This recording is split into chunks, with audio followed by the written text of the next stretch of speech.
You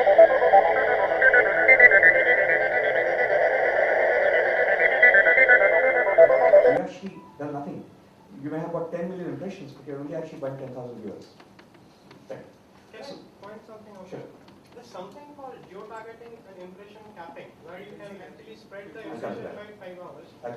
That way you can actually cut I'll come to that. I'll come to that. I understand your point, right?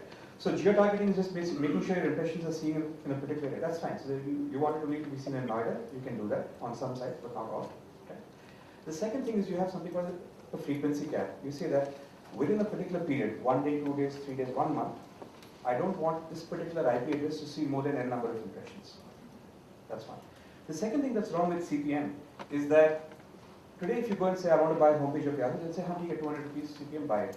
What do you buy? You say whether you want to buy 428, 468 by 60 ad, 728 by 90 ad, 100 by 600 ad, 100 by 100 ad, it's the same price. It's like saying Times of India में ad खरीद लो, full page, half page, quarter page, 60 cc सब एक ही दाम है, right? ऊपर आएगा, नीचे आएगा, left पे आएगा, right पे आएगा, fold के नीचे आएगा, एक ही दाम है.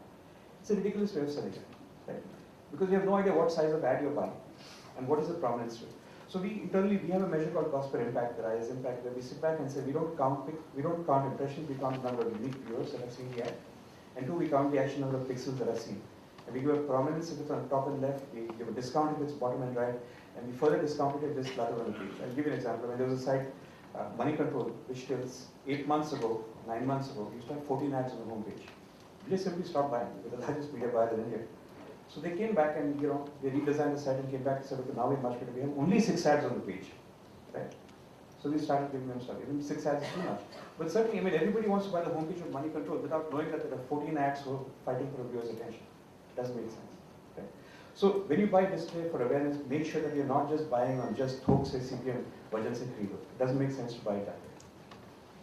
Okay. Let's talk about the next one on generating interest. After going from awareness, talking about interest. Things that generate interest is, yeah, I've seen the ad, I'm interested. Let me go there. So the standard thing out here is search. And search is traditionally being sold what's called a CPC basis, cost per click basis. The one thing I would say is that, traditionally we've seen that, at least in India, if you're doing stuff, around between 5 and 10% of your stuff is fraud clicks, which are generated from Ghaziabad, Faridabad, I'm not sure. Somebody sitting at home is going to earn 25,000 rupees online by sitting at your home and clicking on ads, right? So the way to discount it is pay by cost per unique visitor. And the difference between click and unique visitor is, again, you're tagging the IP address, tagging the location, tagging, and making sure that within a particular period of time, you're only paying for one IP address per minute or per 30 seconds or something, right? You're able to do that. You can also buy contextual advertising display, or display you can buy on cost per unique visitor basis. I'll show the ad, but I'll only pay if somebody clicks and there's a unique viewer who clicks from the geography that I want. Mobile and online reputation management. We'll come back to each of these later. Awareness, interest, desire, right? So fine, I've seen the ad. I've gone looked at it. Now I'm showing some interest in the product. The traditional way of looking at this is leads, as in he's seen the ad, he's come to the page, now he wants some information. I have desire, I want to know more, right?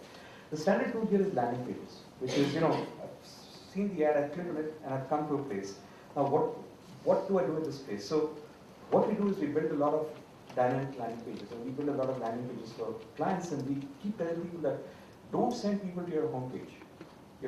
If you're Procter & Gamble and you're advertising oil or Kool-Aid, why are you sending them to the Procter & Gamble homepage? Where you have the stock price of the company and careers wanted in the company. That's not.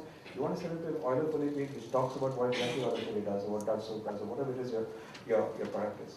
So in these cases, we might measure what we call cost per qualified lead, not just cost per lead. So you sit back and say, this particular lead is qualified because he comes from a corporate email address. For example, when we do B2B campaigns, we don't allow leads to come from Yahoo, Hotmail, Gmail, free-mail accounts.